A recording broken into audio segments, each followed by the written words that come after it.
แข็งแห้งดีเนาะไปยังได้งามนี่โอ้ยใส่บ่ได้แล้วเป็นลมเลยนะเป็นลมบ่ว่าตะโลหมู่ไว้เนาะกะแนมใส่เสื้อบัดนี้เนาะให้หน่อย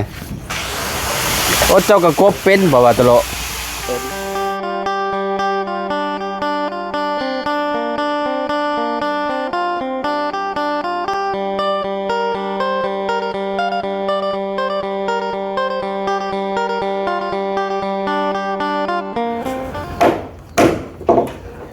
มาพี่น้องเนาะเปิดภาพมาบันนี้ก็อยู่ที่บ้านน้องป๊อปปี้เพิ่นเด้อพี่น้องเด้อเนาะก่อนอื่นก็สบายดีและสวัสดี FC เบิร์ดสุขูทุกคนพี่น้องมาว่าสิอยู่ในและก็ต่างประเทศพี่น้องเนาะน้องป๊อปเพิ่นโอ้บาตะโลสบายดีบาตะโลโอ้ยเนาะสบายดีป๊อปปี้จ้าทาง FC ปลาลุงแล้วก็ให้นำเด้อบ่ฮ้อนบ่ฮะฮอนปานได้นั่นจะได้งามบ่ฮ้อนฮะจะได้งามก็บ่ฮ้อนเด้อบาตะโลว่าเราอยากได้งามแล้วก็บ่ฮ้อนแล้วว่ะมันความเราอยู่โดยเนาะอ๋อแข็งแห้งดีเนาะไปยังได้งามนี่โอ้ยใส่บ่ได้แล้วเป็นลมเลยนะเป็นลมบ่ว่าตะโลหมู่ไว้เนาะกะแนมใส่เสื้อบัดนี้เนาะให้หน่อยโอ้เจ้าก็กบเป็นบ่ว่าตะโลเป็นอยู่เนาะ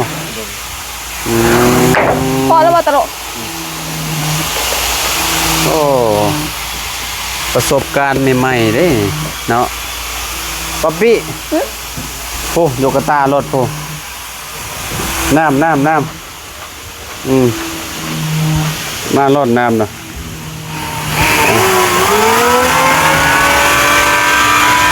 มาเบิ้ลนั่นแหละมาเบิ้ลเลยมาเบิ้ลรถนั่นน่ะ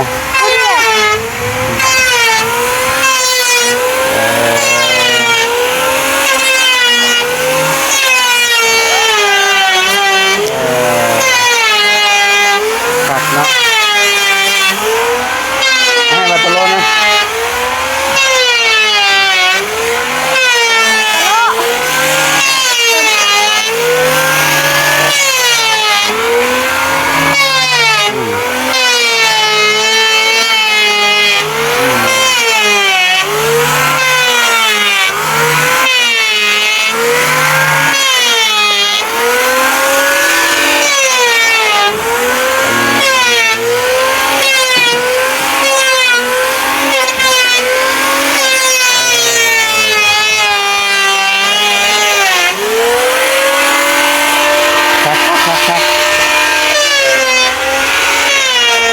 ใช้ทางขึ้นบ้างทางขึ้นอยู่แซ่บเลยอ๋อเปลี่ยนไปทางนั้นแหละโดยปั๊บขึ้นไปเบิ้งอยู่เทิงปั๊บโดย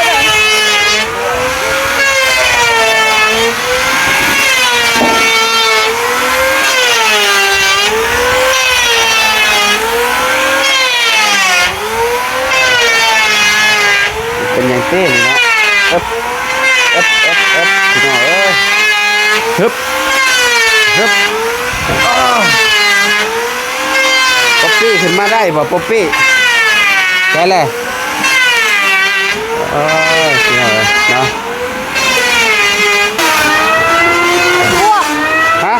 กินเห็นหรือเปล่าบ่เห็นมูนี่จะมาเห็นแต่ขี้ฝุ่นบ่ขี้ฝุ่นมันออกลายบอกเจ้านี่แล้วค่อยก็เอาไปใส่อีกอ๋อบางเช้านี่ออกลายเนาะแม่นแล้วค่อยมองนี่มีบ่ซะมองนี่บ่มีแต่มองเดียวนี่โดยอยู่นี่มองนี่นี่เนาะค่อยเอาคนไก่ค่อยงัดนี่ทะลุเบิ่งนี่แบบมีแต่โพรงหมดเลยข้างในมันเป็นโพรงอยู่ข้างในมันเป็นโพรงหมดเลยนี่เนาะโดยแสดงว่ามันโล่งและข้างในนี่เนาะอันนี้มันซอดกันเบิดเลยบ่ตัวนี้เด้มันซอดฮอดใจบ่ซอดมันเป็นผู้ชื่อคอยยัดเอาไข่เอามาเอาสำลีมาหยัดดูไม่ใช่สำลีเป็นติดตั้งวงกบอยู่พี่หน่อยเนาะทางพอแหล่เนาะใช้ปองทินเนอร์แล้วก็แล้วตายแน่นอนใช่แล้วก็งามบ่เป็นยังดอก เฮากำจัดเพิ่นได้ ใช่ฮอดใช่จะเบิ่งข้างนั่นเด้ตัวเทิงเด้ตัวเทิงมันชอดใช่ ตัวเทิงมันบ่ลึก บ่ขี่มันนี่ย่อยมองได้ แล้วมันนี่ ขี่บ่นี่ขี่นี่มันออกมาจากหูตัวนี้บ่ โดยฮู้ตัว มันออกมันน่าสิออกจากหูอันนี้ไอ้บ่ นี่ป๊อปตัวนี้แน่นอนนี่นะไอ้บ่ นี่เห็นบ่ นี่โอ้มันเป็นโพรงอะไรล้อนี่เนาะ เฮาก็พัดเฮาเห็นเพิ่นบ่กินแล้วเฮาก็เอากาวก็ได้ใส่กับขี้เลื่อยนี่แหละเฮาก็ใส่อยู่นี่ก็ให้ได้แล้ว โอ้เป็นโพรงเลิกกะลีนี่เนาะ ได้แล้ว อยู่ข้างในผู้โอ้จมพอยังบ่ได้สุดได้น่ะ ถูกแล้ว เมินถ้าเบิ่งนี่เมินถ้าเบิ่งว่าเพิ่นสิขวัดเอาไม้อีกบ่คะแนนเพิ่นบ่ขวัดนี่แปลว่าเบิดแล้วเนาะ โดย แต่ว่ามื้อนี้นะโอ้มันหายหน้ามันไปเลยโอ้หายหน้าเข้าไปมันอยู่ในผู้โอ้เป็นโพรงผักนี้ล้อนี่ นี่นำออก มาฮอดพี่เนาะ โดย โอ้ภูเดียวเลยนี่ จะง่อยเพิ่นก็ตายเบิดงามแล้ว อืม นี่บ่เหลือ อืม คนตายแน่นอน พอได้แล้วบาดนี้มีแต่ทาเบิ่งทาเบิ่งอีกเท่านึงเนาะ โดย มันสิเป็นยังไงเป็นอะไร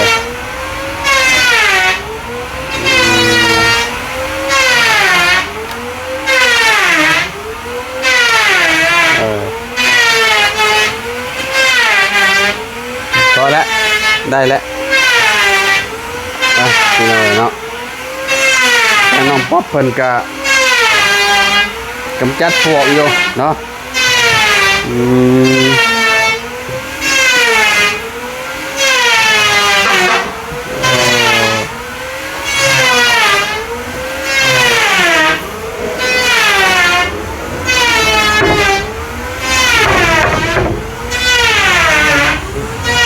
ตีเสร็จ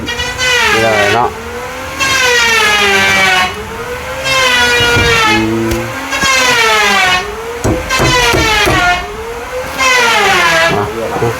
ทางนี้เพิ่นก็อันนี้อยู่ป๊บพี่หน่อยนี่เนาะป๊บ ฮะ โอ้แบบนี้เนาะให้มันเพียงแบบนี้พี่หน่อยเนาะโอ้ขักลีนี่เราเห็นเพียงขักลีมันนี่เนาะ โดย นี่พี่หน่อย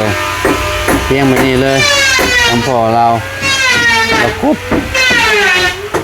เป็นแผ่นเดียวกันหมดเลยเพียงลิบเลยพี่หน่อยเนาะงานละเอียดถือว่าแบบสุดๆเนาะงามพี่หน่อยคนกบถือว่าสุดยอดเลย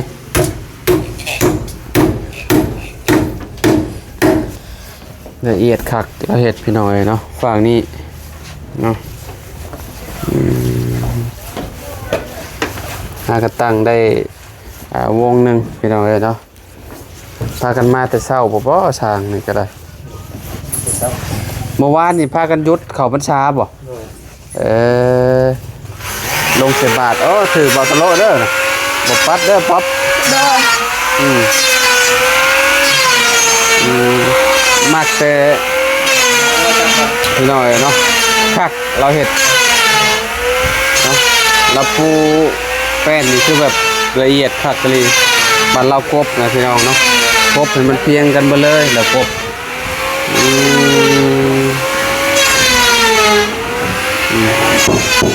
กบตัวสุดยอดพี่น้อยเนาะเพื่อนน้องป๊อปนี่โบติ้งเลยพี่น้อยเนาะแบบว่าเฮาขนาดเฮาย่างยังบ่สะเทือนเลยเนาะเดี๋ยวคอยลงไปกินน้ำก่อนแป๊บนึงเด้อ หน้าเทิงบ่มีบ่ไป น้ำอยู่นี่ยังน้อยเดียว ไปอ้ายก็ลงไปคือกันแล้ว พี่น้องเนาะกำลังติดตั้ง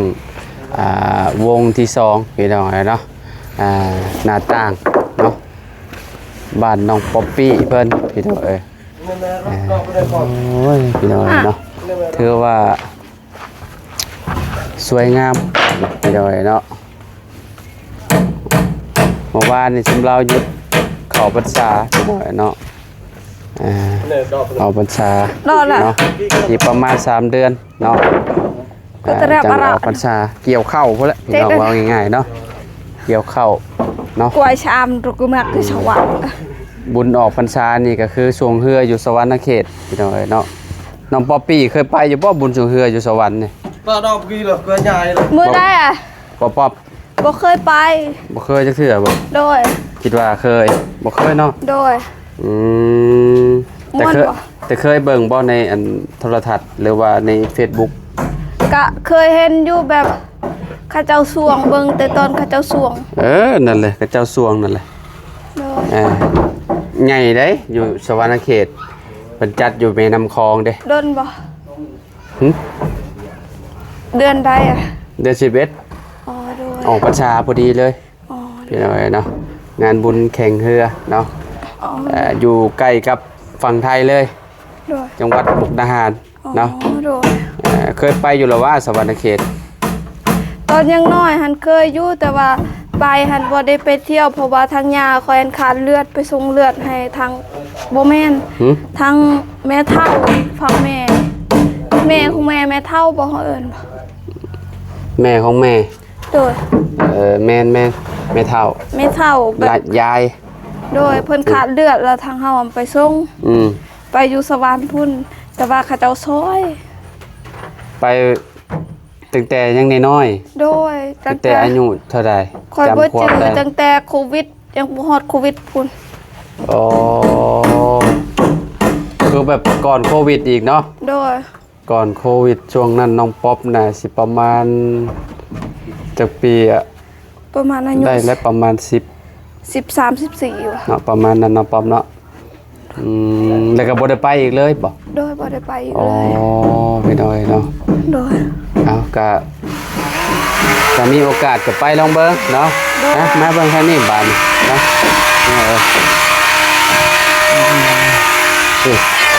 ทางเพิ่นกำลังอันนี้เลยติดตั้งบานหน้าต่างนี่หน่อยเนาะบานหน้าต่างเป็นวงกบนี่น้องวงกบเนาะติดตั้งวงกบเดินน้องป๊อปปี้เพิ่นตัวนี้แล้วอันนี้เนาะนี่หน่อยแล้วเรียบร้อยบาน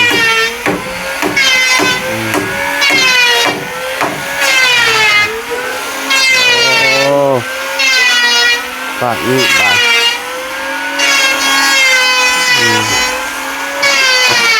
เริ่มแต่งคิ้วให้แล้ว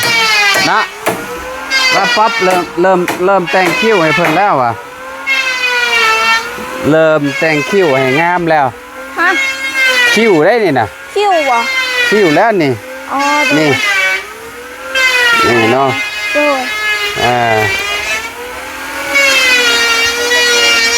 คือเลยได้บานแม่เป็นหูเป็นทางแต่เสาเดียวอ่ะตี้เนาะโดยว่าถ้าเป็นปวกอะไรปวกดุ้งปวกแดงถ้าเพิ่นแบบขยายอันน่ะออกมาเรื่อยๆเนี่ยก็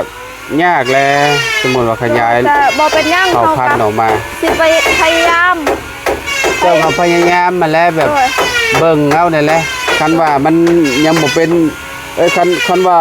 มันยังคือเก่าอยู่เฮาก็ต้องหาเอาวิธีมาแม่นต้มน้ำร้อนซะโดยเนาะต้มน้ำร้อนฮะบ่ตายเอาคือว่าซั่นหมดอันนี้บ่ตายตายไอ้บ่แค่แน่ว่าคันว่ามันฮู้ที่ว่ามันเจาะน่ะมันซอดกันเบิดน่ะเอาเทน้ำร้อนลงไปน่ะก็สิต้องมีตัวใดตัวหนึ่งแหละที่ว่ามันสิลวกมันน่ะโดยกะคันวิธีนี้บ่ผ่านเฮาสิต้มน้ำลองเบิ่งเนาะโดยคันวิธีน้ำก็บ่ผ่านเฮาสิซื้อยังก็เขาเจ้าแนะนำให้นั่นแหละใบก้อนน่ะโดยเอามาฉีดเข้าตามรูน่ะโดยเพราะว่ามันพี่น้องต้นเสาเนาะ อย่างอื่นยังคืออยู่ได้นี่เป็นต้นเสาเลยมันเป็นเสาค้ำไว้อยู่แล้วฮะนะแต่เสาใดเสาหนึ่งแบบ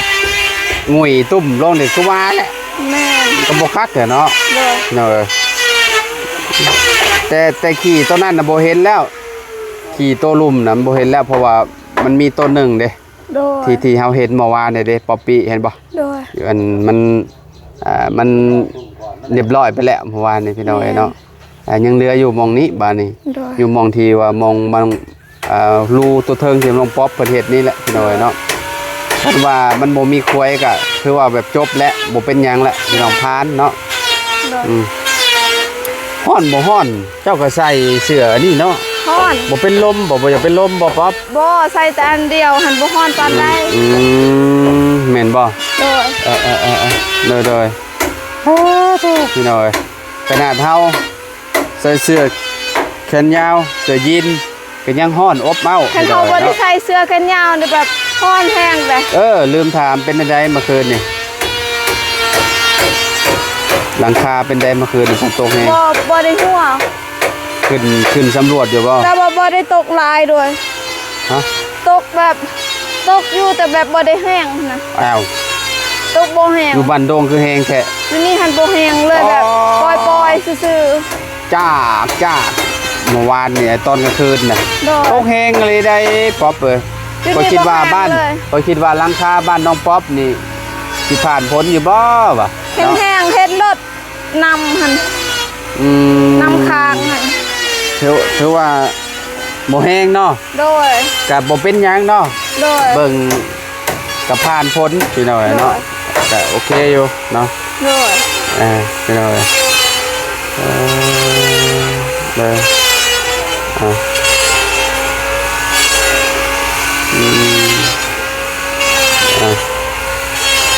แต่ละเอฟซีเป็นคอมเมนต์ยังมาบ่าวลาวเข้าไปบ้านน้องป๊อปช่วยบอกช่างด้วยว่าวงกบประตูห้องนอน อย่าตั้งกลางเด้อจะทำให้ห้องนอนแคบประตูปิดเข้าไปด้านในขอบคุณครับอ๋อโอเคอันนั้นอันน่ะพอแล้วประตูบ้านน้องป๊อปเอาเข้าไปข้างในเด้อ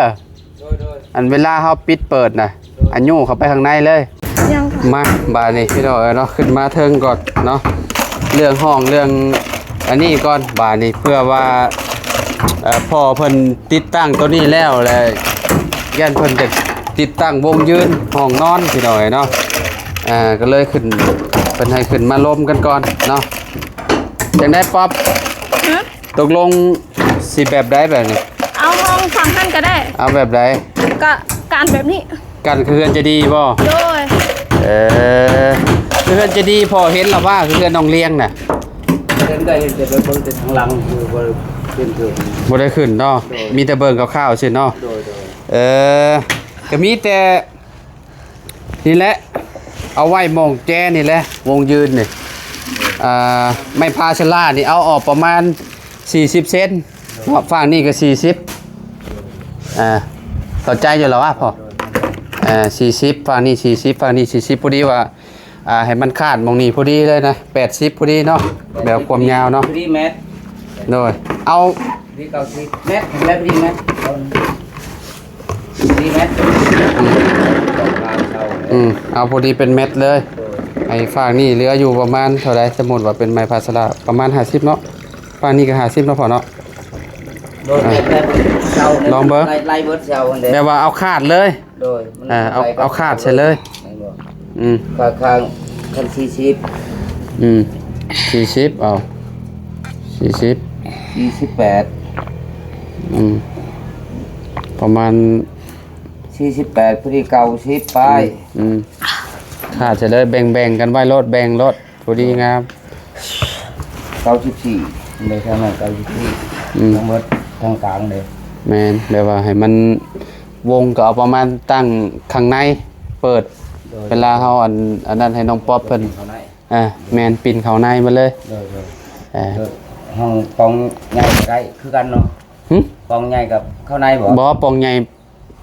ออกนอกตีปองใหญ่ แม่น ดึงออกนอกเลย ห้อง างนอกบ่ แม่น โดย มันบ่ได้ติดแล้ววะสมมุติว่าครับ ย่ามันจะอันนั้นไม่ต้องเด้อ เบิ่ง กับ หม่องนี้พอดีเด้อนี่เนาะ โดย บ้านเท่าใดอันน่ะความกว้างของมัน วงมันเป็นหลายน้ำวงนั่นแหละจัง วงประมาณจักแลหมู่เขาซื้อมาประมาณเมตร40กับ แม่สิบกับ70 ประมาณ70 โดย มันสิเปิดออกมามันก็สิตก ได้ อยู่ติ โดย ได้อยู่ตัวนี้บ่ แม่ปลายน้อง บ่เปิดเข้าข้างในดอกตัวนี้เปิดออกนอก โดย อืม เวทอยู่เด้อเวท มิดเนาะ เดี๋ยวนะครับให้มันได้ค่านี้นะถ้ามัน อืม มันเวทตัวนี้มันที่เงืองไปจังซี่ อืม มีเวทอยู่ มิดอยู่เนาะ โดย ตั้งหมองตรงกลางพอดีเลยไปหน่อยเนาะแบ่งครึ่งเนาะพอเนาะ โดย อันนี้ก็มีแต่ตามนั่นแหละเอามาฝั่งนี้ก็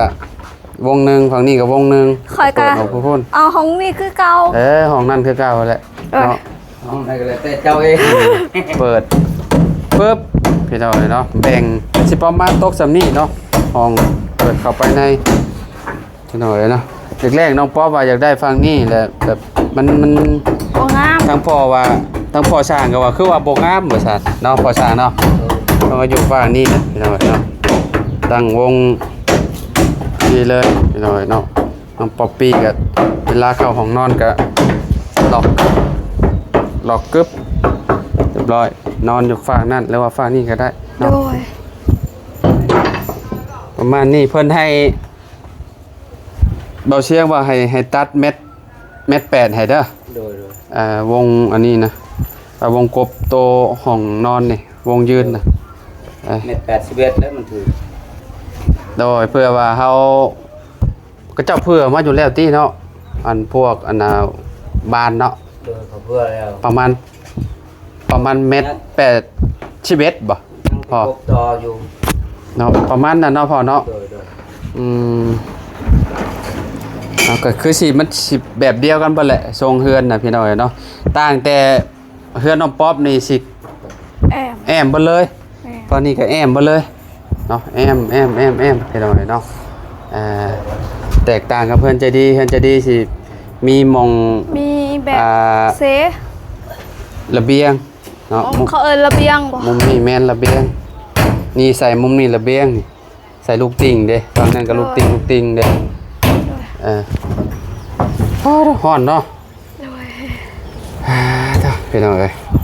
โอเคซะไปปะป๊อปปี้แล้วบาดนี้เดี๋ยวจังเข้ามาใหม่อีกเทื่อหนึงเด้อป๊อปเด้อ โดยขอบใจเด้อ โดยมื้อนี้คือสิติดตั้งหน้าต่างคือสิแล้วเนาะพ่อเนาะ โดย เรื่องหน้าต่าง เบิดมือแล้ว เบิดมือค่ำพุ่นแลพี่น้อยเนาะเพ้อๆห้องนี่ยันจักสิได้ติดตั้งหรือบ่บุพี่น้อยเนาะเพราะว่าตอนนี้ก็ได้อยู่1 2อยู่นี่3 4 5 6 7พอดีอยู่มุมนี้พี่น้อยเนาะค่ำพอดีแหละเบิ่งเวลาก่อนนะเด้สิฮอด 11:00 นแหละเนาะเอาเดี๋ยวจังว่ากันใหม่ป๊อปปี้ไปป้าแล้ว ขอบใจเด้อแล้วก็ขอบคุณทาง FC และทางผู้ใหญ่ใจดีที่เข้ามารับชมเด้อแล้วก็ขอให้อายเดินทางปลอดภัยขอพระเจ้าอวยพรเด้อ โดยขอบใจคือการดีใจนำเนาะมันฮอดแบบนี้ก็ถอดเอาแน่เสือน่ะจะน้อยเป็นลมนะฮะเพื่อย่อยชะๆอยู่เนาะ บาตะโลเราว่าเราจะงามแล้วว่ะน้องป๊อปปี้เนาะครับเป็นข่อยโว้ยแล้วว่ะใจจะขาดแล้วว่ะบาตะโลว่ะเนาะเอาไปพี่น้องไอ้น้องพ่อกันไหมเบัดสุขูทุกคนพี่น้องขอบคุณหลายๆที่มาหับชมคลิปป๊อปปี้เพิ่นเด้อพี่น้องเด้อเนาะสบายดีและสวัสดีพอกันไหม